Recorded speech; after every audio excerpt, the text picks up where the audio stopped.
दोस्त, आचार्य चाणक्य ने अपनी नीतियों के बल पर महाशक्तिशाली नंद वंश का अंत कर मौर्य वंश की स्थापना की थी। नंद वंश के राजा धनानंद ने उनका अपमान किया था, लेकिन चाणक्य ने क्रोध को कभी जाहिर नहीं होने दिया। उन्होंने क्रोध को अपना हथियार बनाया और सही समय पर उसका उपयोग कर अपने लक्ष्य को प्राप्त किया। चाणक्य की यह नीति न केवल हमारे व्यक्तिगत जीवन में बल्कि राजनीति और अंतर्राष्ट्रीय कूटनीति में भी अत्यंत प्रभावी सिद्ध होती है। शत्रु को परास्त करने के लिए हमें धैर्य और सूझबूझ से काम लेना चाहिए। शत्रु की सबसे बड़ी चाल उकसाना। शत्रु का सबसे बड़ा हथियार होता है उकसाना। वह हर संभव प्रयास करेगा कि आपको उत्तेजित किया जाए, जिससे आप क्रोध में आकर गलत निर्णय लें। क्रोध आने पर व्यक्ति की शक्ति और बुद्धि कमजोर हो जाती है और शत्रु इसी कमजोरी का फायदा उठाता है। इसीलिए जब भी शत्रु आपको उकसाने का प्रयास करे तो कछुए की तरह अपने क्रोध को अंदर समेट लें और पूरी तैयारी करें। सही समय आने पर ही प्रतिक्रिया दें ताकि शत्रु को हराने की योजना पूरी तरह सफल हो। क्षमा नहीं, सही प्रतिकार करें।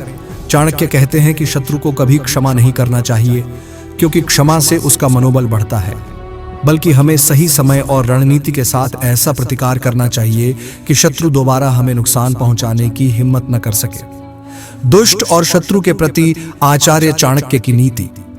आचार्य चाणक्य ने कहा है कि दुष्ट व्यक्ति के साथ चाहे जितना भी अच्छा व्यवहार किया जाए, वह अपना स्वभाव नहीं बदल सकता।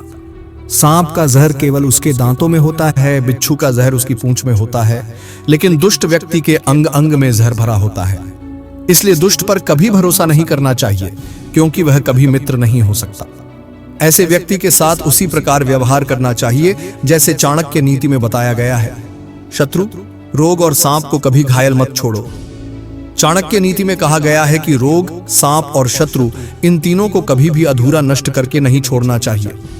यदि रोग का पूरा इलाज न किया जाए तो वह दोबारा उभरकर अधिक घातक हो सकता है। यदि सांप को घायल छोड़ दिया जाए तो वह पहले से ज्यादा खतरनाक हो सकता है। यदि शत्रु को अधूरा पराजित किया जाए तो वह और भी ताकतवर बनकर पलटवार कर सकता है।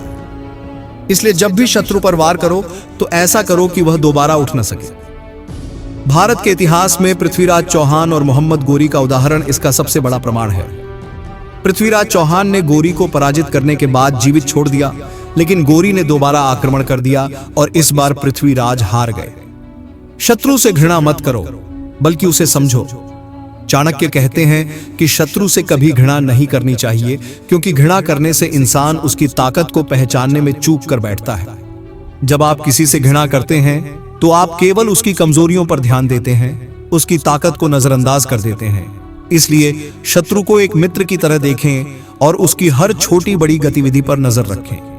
युद्ध की स्थिति में शत्रु को बचकर निकलने का कोई रास्ता नहीं मिलना चाहिए। शत्रु पर विजय पाने की सर्वोत्तम रणनीति। शत्रु को हराने का सबसे प्रभावी तरीका यह है कि उस पर पहला वार कभी हथियार से न करें। पहले उसे अपनी कूटनीति में फंसाओ। उसकी शक्तियों और सहयोगियों को उससे अलग करो। जब शत्रु पूरी तरह अकेला और कमजोर हो जाए, तब उस पर निर्णायक हमला करो। चाणक्य नीति यही सिखाती है कि लड़ाई सिर्फ शारीरिक बल से नहीं, बल्कि बुद्धि और सही रणनीति से जीती जाती है। सही रणनीति और धैर्य से ही हम अपने शत्रुओं को धूल चटा सकते हैं और विजय प्राप्त कर सकते हैं। तो दोस्तों, आशा करता हूं कि आपको इस वीडियो से काफी कुछ सीखने को मिला होगा। अपना कीमती समय देने के लिए आप सबको बहुत बहुत धन्यवाद। यह वीडियो आप लोगों को अच्छी लगी तो वीडियो को शेयर, सब्सक्राइब, लाइक जरूर करें। फिर मिलेंगे कुछ नया सीख के साथ और एक नए वीडियो में। तब तक के लिए आप अपना ख्याल रखें। ओम नारायणाय नमो